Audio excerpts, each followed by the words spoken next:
had a chance really to talk to so many of you individually, and I wanted to take a few moments just report to you a quick overview of our Board of Directors meeting of the Big 12, which we just finished, and then say a few words about my perspective in the University of Missouri. And let me say in advance, I'm not going to talk about personnel issues in any detail. I'm not going to engage in any hypothetical situations or speculation. I'm really just here to review some factual situations with you, but I believe if you look back over the last few weeks of very, very busy schedules we've all had, you'll gain some appreciation for that and for what I'm trying to do. And certainly, as you're aware, I'm chair of the board of directors of the Big 12, and certainly as chancellor of the University of Missouri. It's always recognized in these multiple hats, roles we wear, that our primary responsibility is to our home institution, and then we serve as a collective group to try to bring ourselves together to work effectively as a board.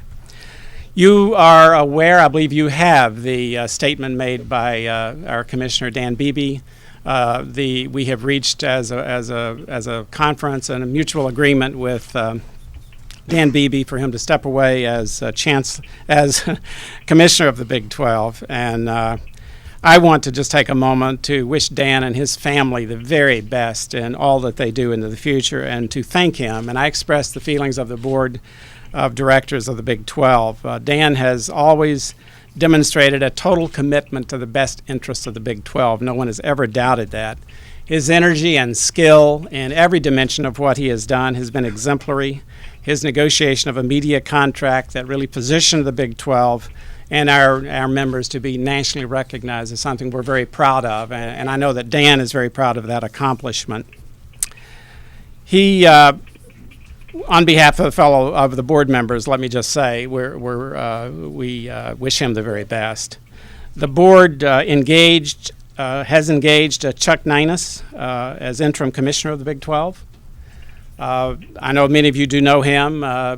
Chuck Ninus is a national figure in intercollegiate athletics. He served as Big 8 commissioner from 1971 to 80 and was president of the College Football Association from 1980 to 87.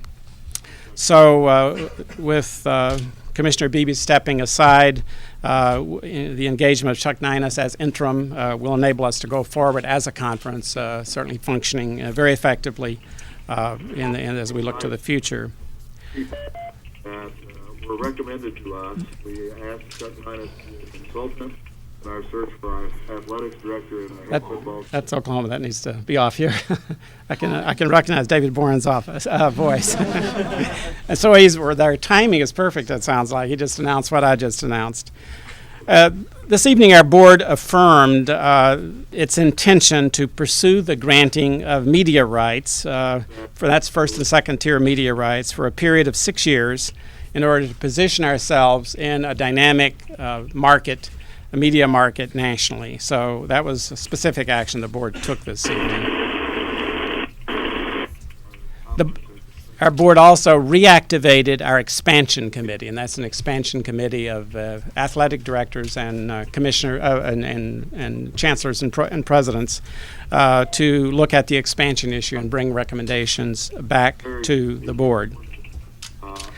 Further action taken was, as chair, I was asked to form a special working group to address a variety of other issues to further strengthen conference stability.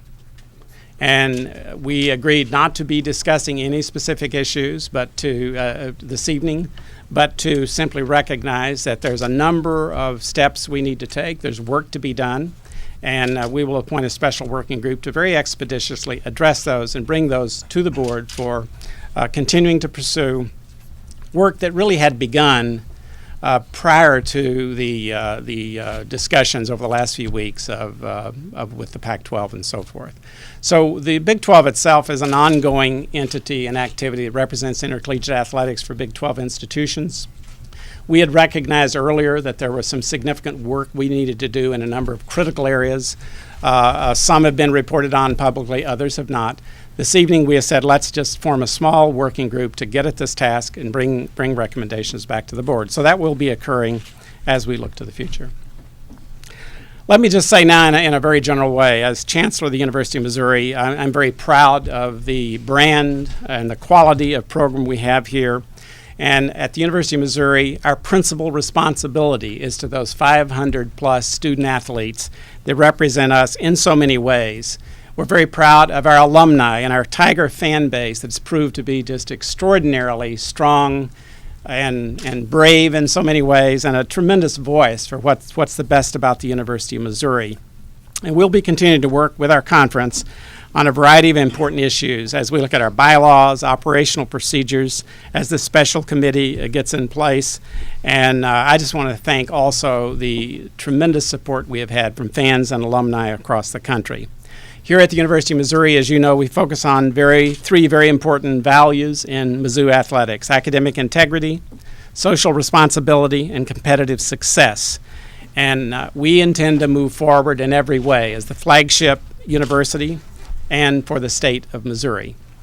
So with that, that's a summary of where we are at this time, and I'll pause here and open up for discussion. And is Mary Jo, is it just up to me to Mike? I'll start with you. You're standing right there. Chancellor Deaton, when you were not speaking of specific changes,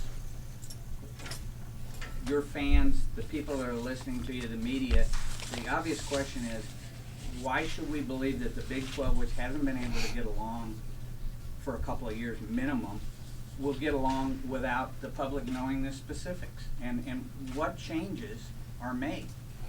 Well, I think that's why we wanted specifically, because there were a number of issues here that we did not have time. You know, we just got together this evening for the first time in a few weeks, and we wanted to, we know there's a number of specific issues to be addressed, and I think the public generally is aware of what a number of those are, but rather than discuss them in any specific way, be assured that there will be a working group immediately set in motion to address that range of issues. Follow-up is the revenue sharing. Has Texas agreed to make any kind of a change in tiers? Yeah, let me just indicate that as we discussed issues generally, very briefly, we said there's too many of this to try to work out. Let's get a working group together that can address these issues systematically. Other questions?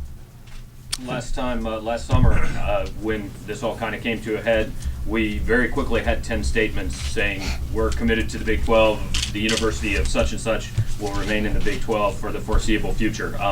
Are you making that statement for Missouri tonight? Let me say, we have worked, as you know, I've been in a leadership position with the Big 12. I've exercised that. We're working together. We're really at a point we were prior to this all starting with the additional issues that have arisen as a result of the process we've had over the last few weeks. So the University of Missouri is going to continue to work for what is best for the University of Missouri. We have seen that aligned with the Big 12 Conference. And we will be continuing to work with the various issues we have in the conference to carry forward. Chancellor, your own football coach referred to the Big 12's inability to address its problems as embarrassing. Have you found the Big 12's behavior over the last week embarrassing?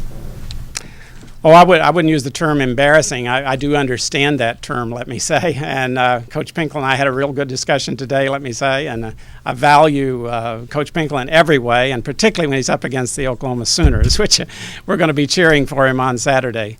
Every institution has to look out for its best interest. I've said that from the beginning. That's what you saw exercised by several members of the Big 12 over the last few weeks. And they've looked at what is their best interest, and it's interesting and it's positive for us that they found staying with the Big 12 was in their best interest. So here we are, really right back at the tasks we were at when this all started. So that's really a very positive statement and reaffirmation of the Big 12 Conference and doing what it's been doing, and we're going to continue to be working together to address some of those tough issues, because it's recognized that we've got some issues to address, and that's why we appointed a special working group. I was asked to form a group immediately to do that. So I think you can see that we're committed to examining every single aspect of those issues that are being discussed nationally, and we will be working together to find a pathway that will lead toward a more stable conference, and one that, as we look to expansion, will be very attractive to other institutions around the country. I think we have time for just Chancellor. 2 more Yep. questions. Have you had any discussions with the SEC, and is there any offer from the SEC? During this last few weeks, it's fair to say that every major institution in the country has had one type of communication or another with essentially every major BCS conference. I think that's a fair statement for most. Certainly, we've had those contacts as well. So I don't want to go into any specifics there. It's something that we're back together, you might say, in a united effort here as a Big 12 board right now and conference to identify those areas that have served to divide us at times in the past and raise questions about the future of the Big 12. The Big 12 intends to go forward at this time. If you were writing a story on this, would you write that SEC is not an option for Missouri, or how would That's one of those hypotheticals that, as I indicated, I didn't want to go there with this here tonight. Just to reiterate. One more when you say question you're from coming someone back, who hasn't already asked a question. All I'm right, sorry. let me go here. As far as looking ahead, I mean, is there still a possibility that if you form this committee and they find that there are flaws that you can't fix, that Mizzou might not be in the Big 12? Well, let me say that's again a hypothetical that could occur. I mean, in a sense, anything is possible, and that's all recognized, and that's what has led to the discussions that we've had over the last several weeks. There's important values in intercollegiate athletics that the University of Missouri holds as very important, and we continue to support those. We want to work on behalf of our student athletes as a prime consideration and represent those values of integrity and social responsibility and competitive success as a university that we have. And we've found that we've been doing that effectively, we feel, in the Big 12 Conference. That's why we're as excited and have such a successful program that we have today. I think that's worth reflecting on.